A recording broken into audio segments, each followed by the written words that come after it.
Ladies and gentlemen, we apologize for this interruption, but I have an urgent message for a member of the audience. In show business, never work with children or animals, but I think it's okay to work with both at the same time. This is a history of Tintin and Snowy on stage.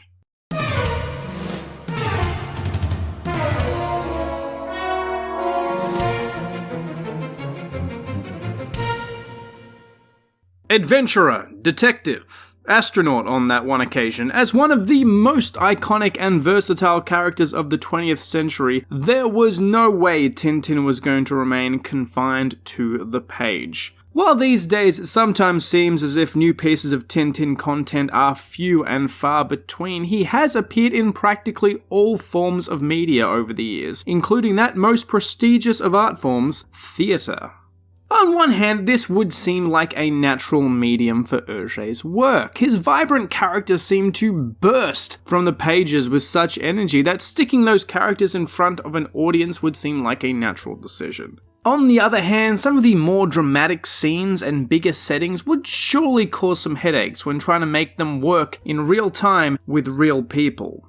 Regardless, having previously explored the history of Tintin video games in a past episode, I thought it appropriate to do the same for Tintin's many stage adaptations. Admittedly, it's a subject that might not be for everybody. I know some people whose interest in Tintin is confined to just Hergé's core albums, and does not extend to any spin-off materials or adaptations, and that is perfectly fine. But I want this podcast to be a comprehensive record of all things Tintin, including these obscure pieces of history that many fans might never have heard of. So, grab your ticket and your popcorn, if that's what they eat at the theatre, as we explore the how, when, and where of Tintin's appearances in plays, stage shows, and musicals.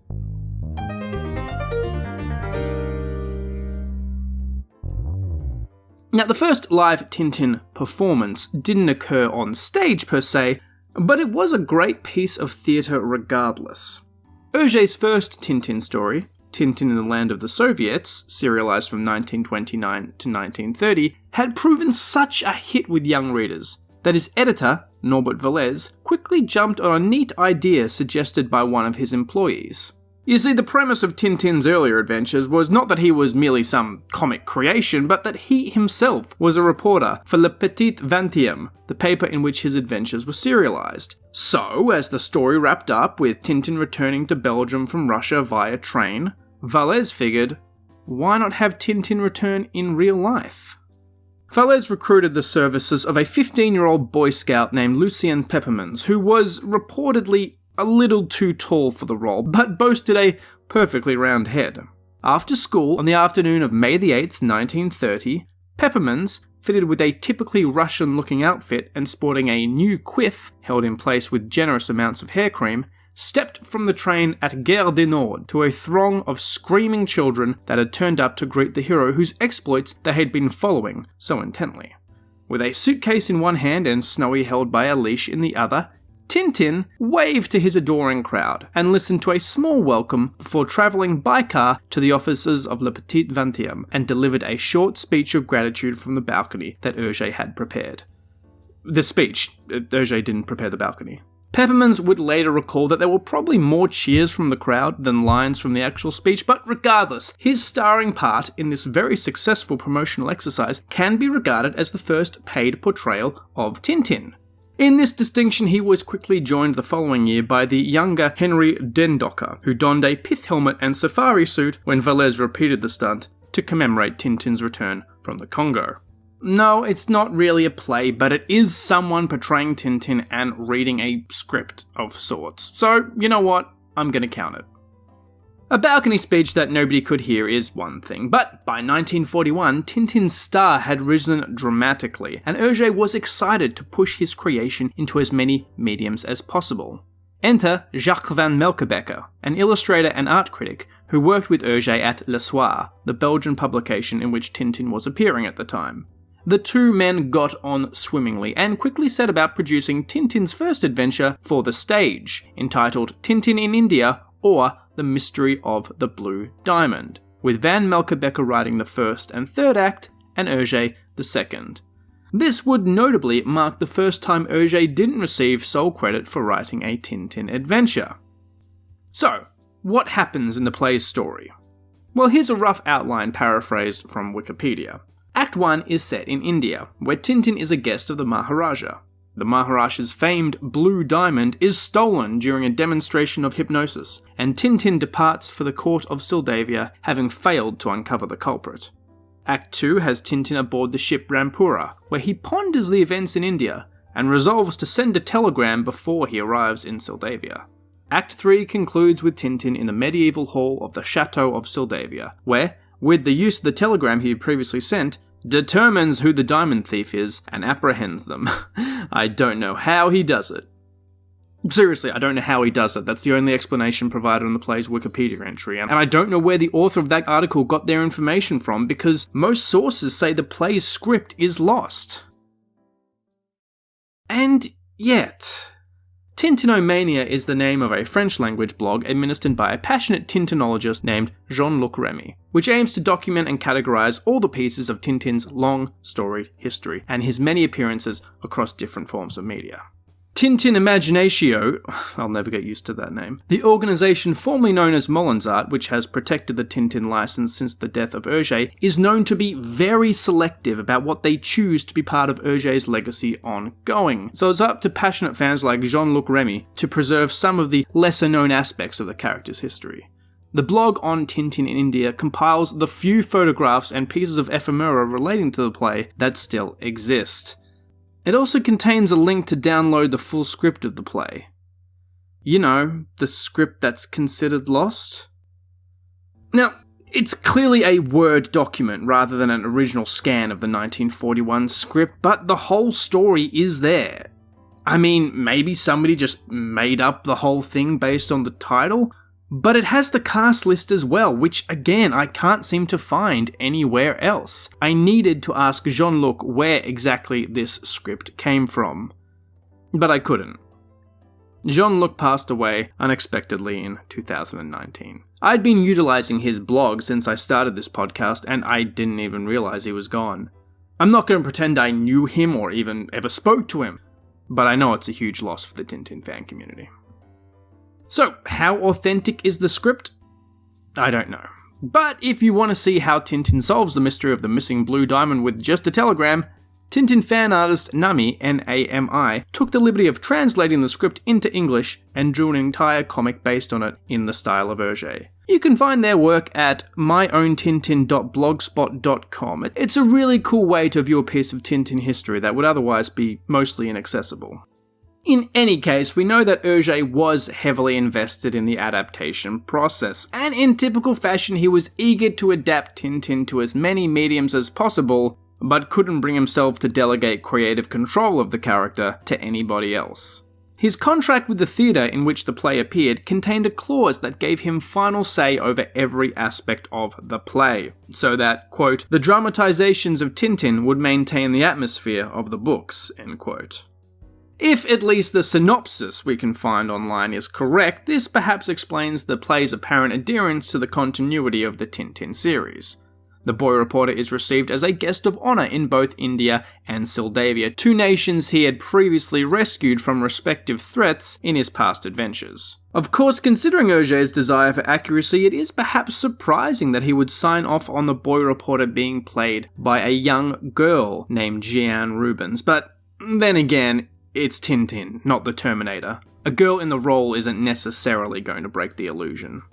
Rubens is also credited with playing the role of Snowy. The sole surviving image of the play's production depicts her with a page-accurate, albeit stupefied-looking, stuffed canine companion. Whether off the back of the play's writing or Rubens' performance, Tintin in India was a commercial success. So much so that Hergé and Van Melkebecker collaborated on another outing for the Christmas season later that year, a play entitled Mr. Bullock'S Disappearance. Said Hergé of this second play, writing decades later in 1969, "As for Mr. Bullock's Disappearance, it could hardly have vanished more completely. There is nothing left of it in my files or even in my memory." So then, where do we get the following synopsis?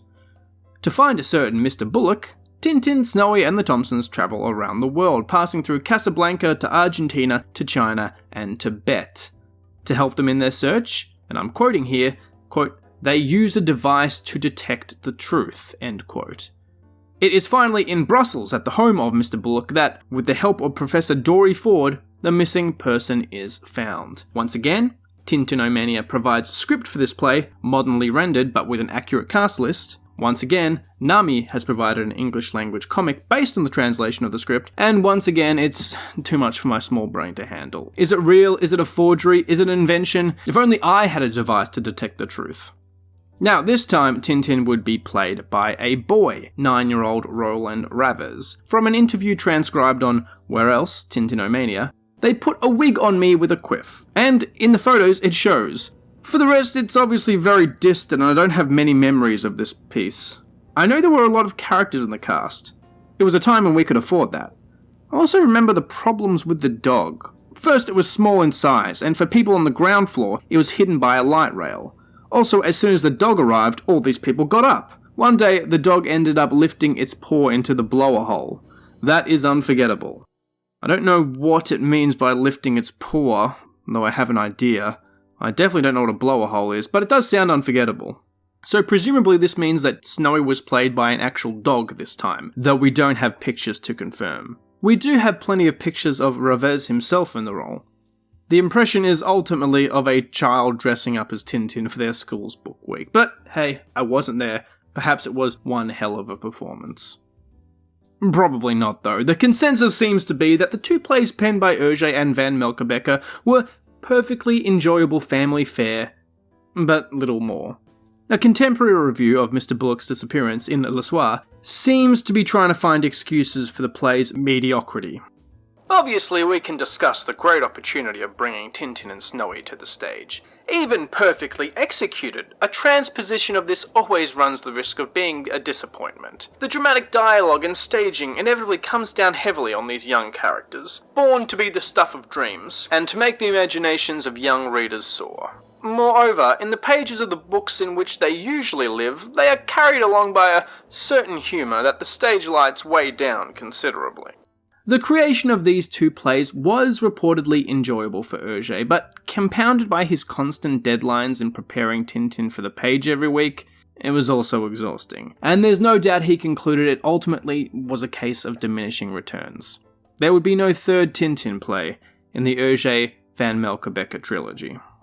Still, the existence of Tintin in India and Mr. Bullock's Disappearance are intriguing, even more so today than when they were first staged. Think about it, there are only 24 Tintin albums in total, only 23 of which are actually complete. That's the entirety of the Tintin canon, and the rights holders have adamantly, litigiously opposed adding anything more, citing that Tintin can only have come from Auger. Yet, here are two Tintin adventures written to be consistent with the series canon by Auger himself.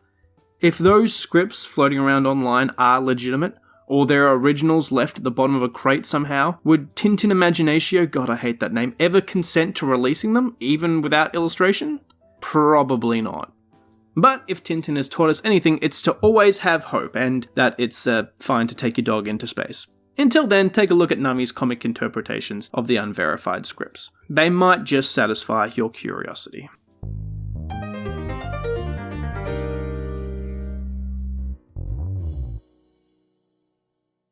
This episode of Radio Tintin is brought to you by you, the listeners.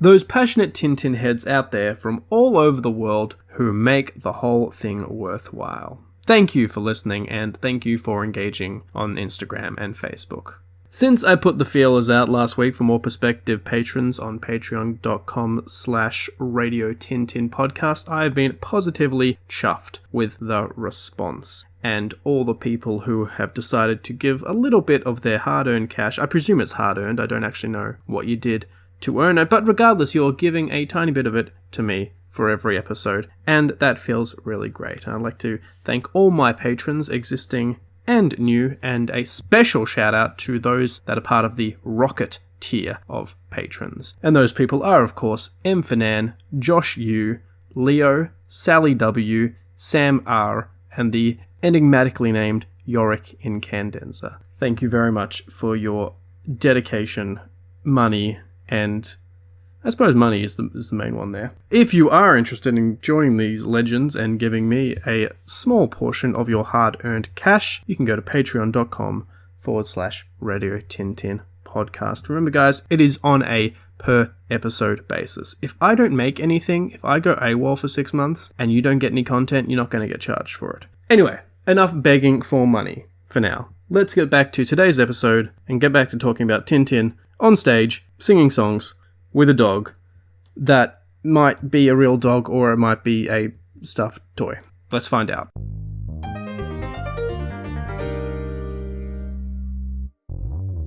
Tintin would take an extended break from the stage until reappearing on London's West End when British director Geoffrey Case directed first Tintin's Great American Adventure in 1976, an adaptation of Tintin in America, and then Tintin and the Black Island, based on Explorers on the Moon. I'm kidding, it was based on the Black Island. These were straight-up adaptations that Hergé presumably had no input into, suggesting he had relaxed control a little bit since the 1940s. Probably on account of him being pretty old by the 70s, and honestly, good for him. Just collect the cash, let someone else do the hard work. Tintin was played, at least in the latter of these two plays, by one Richard Drabler, who, in the one picture of the play I can find, looks a lot older and stronger than Roland Revez did in 1941. It looks like he's bigger than the guy wearing the Renko the Gorilla costume. Still, this play was revived in 1984, so couldn't have been that bad? Needless to say, if your parents were theatre junkies and snuck a Super 8 camera into one of the West End Tintin plays in the 1970s or 80s, please let me know. I need to see a man dressed as a boy in a kilt chased by a man dressed as a gorilla. The next Tintin stage outing brings us into the digital age. Keithji die Sonnentempel, Tintin the Sun Temple, was a Flemish-language musical adaptation of Hergé's two-parter The Seven Crystal Balls, Prisoners of the Sun. Flemish being the Dutch-adjacent language spoken in northern Belgium, though the play was so successful that it was adapted itself into French. So for those following at home, that's a French-language comic translated into a Flemish-language musical translated into a French-language musical. Also, Flemish-speaking Tintin fans, please feel free to write in and tell me how much I'm butchering the pronunciation of Keithji. Both versions of the musical were huge hits, and unlike the previous entries on the list, they were filmed for television broadcast, so we actually have footage available to view online. Focusing on the original Flemish version, let me just say, this is no small-time production. The audio-visual effects, the costumes, the sets, the scale of the production is very impressive. As is the demeanour of the dog playing Snowy, who is very well behaved, if perhaps a little too big to be page-accurate. Similarly, Tom van Landjoet, who plays Keithji, was in his 30s at the time and definitely looks more like the man reporter than the boy reporter in close-ups, but with such a large-scale production, you want an actor experienced enough to carry the whole performance. He has a quiff and wears a blue sweater, so I'm sure the audience could work out who it was meant to be. The soundtrack also survives in its entirety. The music is beautiful, and the lyrics are, well, in Flemish. Or French. I can't believe there's two versions of a Tintin musical out there, and I can't listen to either. God, this must be what it's like to... Well, I guess to be someone who doesn't speak English in almost any other situation. Ik ben altijd nieuwsgierig, wat in de wereld gebeurt. Je kan het toch niet veranderen, wordt dikwijls gezeurd. The play was a resounding commercial and critical success, though outside of Tintin circles, it is still more famous for the offstage drama caused when attempting to bring the play to Paris after its huge success in Belgium. The planned run for the 2003 Christmas season was preceded by a vast media campaign, a soundtrack release, and even extensive renovations to the planned venue to accommodate the play's special effects. All this happened right before a key investor pulled out for still unknown reasons, causing the entire show to be cancelled and thousands of tickets to be refunded. Yes, Tintin can take on drug smugglers, money counterfeiters, and fascist conspirators, but I don't think it's hyperbole to say that theatre producers are 100 times worse than all of them put together. Fortunately for us long-suffering English speakers, in 2005 British audiences were treated to the play Hergé's Adventures of Tintin, which confusingly had nothing to do with the 1950s television series of the same name. Hergé's Adventures of Tintin! And was actually an adaptation of just one of Tintin's stories, Tintin in Tibet. Tintin in Tibet is a bold choice for adaptation by the creative team of David Gregg and Rufus Norris. While it is widely considered one of the best Tintin stories, perhaps even Hergé's best, it is atypical in its lack of both any traditional bad guys and some classic supporting characters like Thompson and Thompson. As a fairly recent production, revived for another run in 2006 and 2007, there are lots of photographic stills that can be viewed online, but unfortunately very few clips outside of some news footage, which is pretty common. Plays aren't usually filmed, otherwise they'd be films. Similarly, I couldn't dig up a script for this one, but we can get lots of clues about the production from those stills and the myriad of theatre reviews of both the original and revived versions of the play. For example, it was another musical, or at least it had musical numbers in it. I don't really know the distinction. The story followed that of the album quite closely, but with some addition. It recaps the meeting of Tintin and Chang from the earlier story, The Blue Lotus, to give the audience context to the friendship at the center of the story. You may recall Infogrames did the same when adapting Tintin in Tibet into a video game.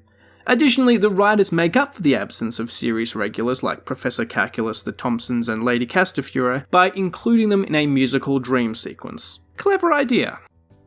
Most interestingly though, perhaps, is Gregg and Norris's decision to share the role of Snowy between a real dog at the beginning and the end of the play, and an actor in a curly white wig for the majority of the performance, and I do wish I could see exactly how well he pulled that off, as well as the drunken musical number he got to sing.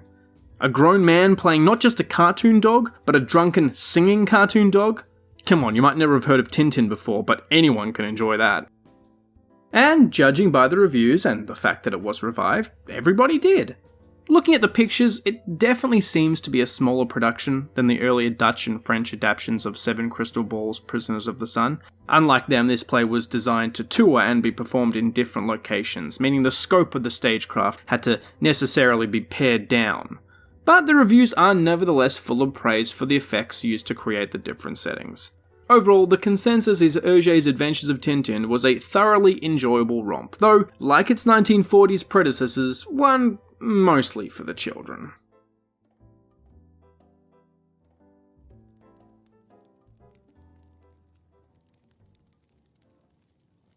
Whew, thank you for sticking with me on this one. Like I said, this episode won't be for everybody, but let it never be said that Radio Tintin shied away from documenting the times the boy/man/girl reporter trod the boards, as they say in the industry, probably. Of these, I think the most interesting plays are, well, firstly, of course, the two plays written by Hergé and Van Melkebecker in 1941. The idea of there being lost Tintin adventures actually written by Hergé, even if they're not in, comic form, it's certainly a tantalizing one.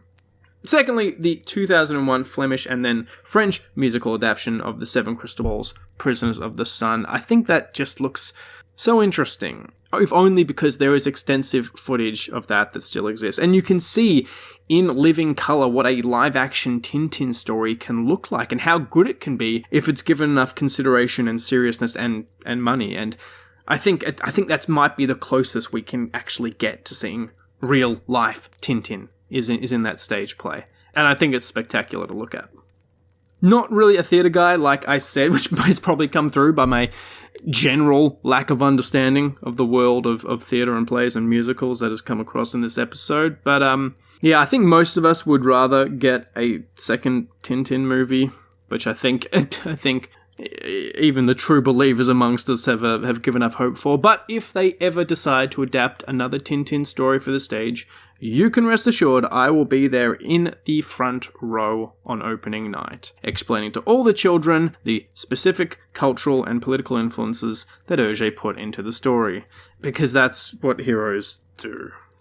Next episode, we'll be back to our scheduled programming, reviewing an album that is all about secrets and unicorns. I can't say anything more than that. In the meantime, though, Tintin fans, this has been Radio Tintin. Thank you for tuning in.